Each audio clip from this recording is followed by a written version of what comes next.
their social interactions better if they're homeschooled.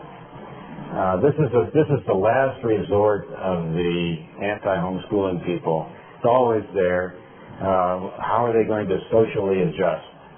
Well, if you take a look at a public school, do you want your children to adjust to that? I used to give lectures in the public schools occasionally. There were two teachers that were interested in something I did, a separate subject, and they'd ask me to come over to talk to their classes sometimes. Well, I had a rule, our family stuck together. I never went anywhere without the children at all. After my wife died, we were always together. They were young. I'm not going to leave them with somebody else or put them around. So we'd all go down to public school, and they'd all sit outside in the car or truck waiting for me. It was like taking them to the zoo. After I came out from giving the talk, they couldn't stop talking about what they saw. The green hair and the earrings and the nonsense. But that's not a social environment I particularly want them to adapt to. They get social interaction because other homeschool families, and even families that don't homeschool, their kids come around, because they're people we know. When they've gotten older, like Noah just spent 2 months at Rockefeller University, and a scientist there took me aside and complimented him on his social interaction with the people in the laboratory.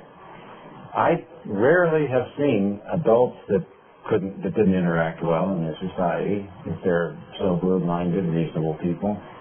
When I went to school at Caltech, because of the way you qualified to get in, you had to be academically superb, and this was often kind of nerds that were out of it in high school.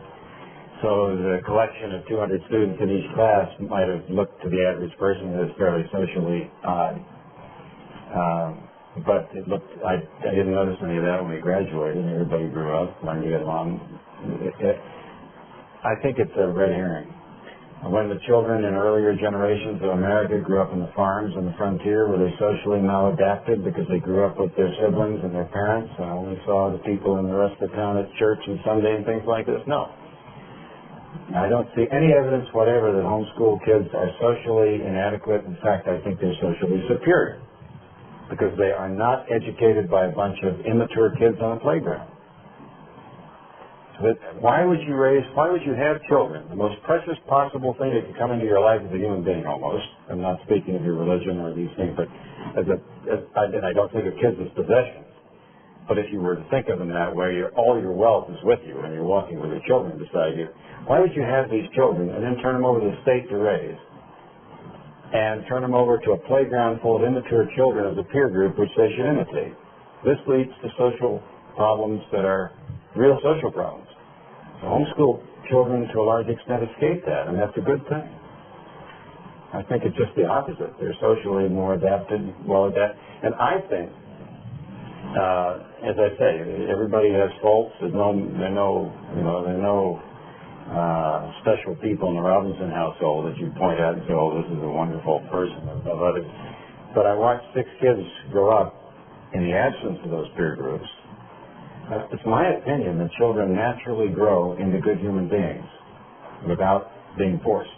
And the only thing that stops them, the main thing that stops them is bad peer groups. And that's what you have in the public schools. Massive bad peer group. And adults that can't discipline them even aren't allowed to now.